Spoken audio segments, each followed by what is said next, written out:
just sort of testament that you can't let your guard down at this point in hurricane season. Those tropics active once again. That's right. A little bit tardy this year, but making it on up with plenty of action out across the Atlantic basin. Here's Fiona. It's going to be interacting with much of the East Coast in big waves and some beach erosion. Then we have other disturbances to talk about, 4 others that we're tracking. We'll get to that in just a bit. First off, though, the ridge of high pressure dominating across our region. The center of the ridge is backed off to the west, but still plenty of dry air, and that northerly flow is going to allow for temperatures in the mid-90s through the weekend. A little bit of a front trying to push on through on Friday, but it's not going to make much of a difference. May cool us a few degrees during the day, but mid-90s through Sunday before the next front arrives along about Monday. Meanwhile, in the tropics, here's Fiona, but we have 4 other systems we're tracking, and one that may fight for the next named system, so we can't say 98L is going to become Hermine or not.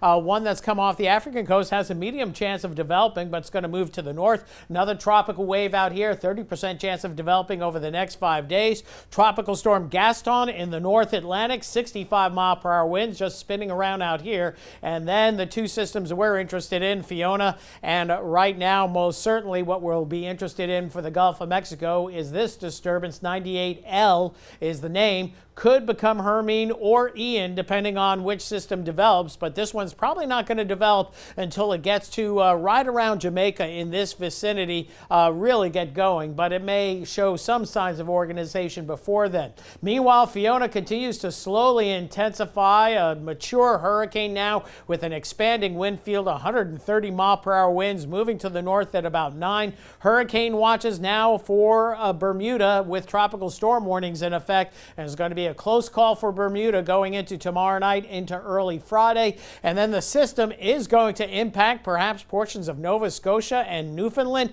as a fairly powerful storm, maybe about 105-mile-per-hour wind. So it's going to be a rough go and one of the bigger storms that hits the coastal Canadian Maritimes in quite a while. So here's the big picture with Fiona to the north. Now, the outflow from Fiona is interfering with our tropical low down here. This is what the National Hurricane Center, where they're putting a weak area of low pressure. So it's disorganized, but with time we do expect some organization. The spaghetti model plot's very consistent on bringing something through the Caribbean, but once we get into the northwestern Caribbean, there's a fair bit of spread on where this could possibly go. So it's not a done deal that this is going to be heading for the eastern Gulf of Mexico, but that's what most of our models are telling us. But we don't have a good beat on a tropical system until it becomes one, and right now we're just trying to track a tropical disturbance. Very difficult to do. But as we look at the European model, notice the system gets going in the northwestern Caribbean, and we go to Tuesday, looks like a hurricane over western Cuba, and then we go to Wednesday